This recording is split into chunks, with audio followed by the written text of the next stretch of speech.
V tem videu vam bomo pokazali, kako spremeniti barvo ozadja za okno viewporta, da je manj naporno za oči. Odpremo opcije in v zavihku prikaz zamenjamo barvo ozadja. Tu lahko izberete eno od osnovnih barv ali definirate lastno z izborom znotraj palete ali vpisovanjem RGB vrednosti, tona, nasičenosti in svetlosti barve.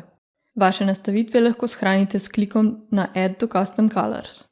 Za ozadje bomo izbrali črno barvo in kliknili OK. Za črno barvo nam bo Allplan dal opozorilo za okna NDOE načrta, ker je barva za NDOE nastavljena na sivo in obstaja možnost, da barva 1 ne bo dobro vidna. Če kliknemo na zavihek barve peres, lahko vidimo, da je Allplan zamenjal pero 1 na belo barvo, da bodo črne črte bolj jasno vidne.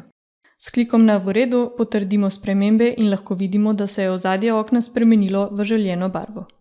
Hvala za vašo pozornost in želimo vam prijetno delo v Allplanu.